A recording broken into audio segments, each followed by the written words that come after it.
अब third question देखो बेटा, इसका क्या कहा गया है 5.1 का, for the following APs right the first term and the common difference. आपको नीचे एपी सीरीज दे रखी है, इसमें क्या पूछा गया आपसे, फर्स्ट टर्म पूछिए और कॉमन डिफरेंस। फर्स्ट टर्म का मतलब क्या, ए निकालना है, और कॉमन डिफरेंस का मतलब क्या, हमें डी निकालना है। ठीक है, निकाल दो भाई। फर्स्ट टर्म तो हमें डायरेक्ट देखते ही पता चल जाती है।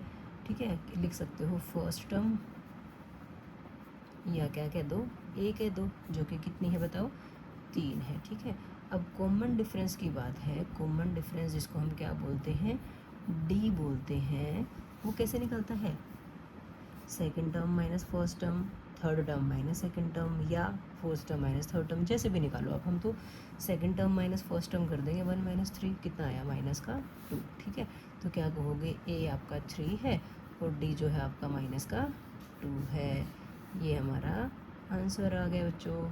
ठीक है, सेकंड पार्ट में क्या दिया गया है, -5 -1 3 7 ऐसे है, तो डायरेक्ट लो, ए कितना है, माइनस का 5 है, डी कितना है, सेकंड टर्म में से माइनस करेंगे हम किसको, फर्स्ट टर्म को।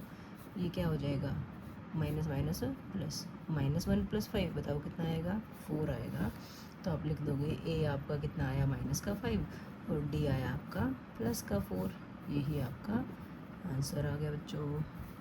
थर्ड पार्ट में डायरेक्ट दिख रहा है हमें, ए कितना है, 1/3। ए तो आपको डायरेक्ट ही दिख जाता है, डी के लिए थोड़ा सा देखना पड़ता है। डी कैसे निकालोगे, second term minus first term, 5/3 - 1/3, दोनों के पास 3 है, 3 एलसीएम आ गया, मतलब डायरेक्ट ऊपर वालों को माइनस कर सकते हो आप। 5 - 1 जो कि कितना बना, 4/3। तो यहाँ लिख दोगे ए कितना आया, 1/3, डी आया आपका 4/3।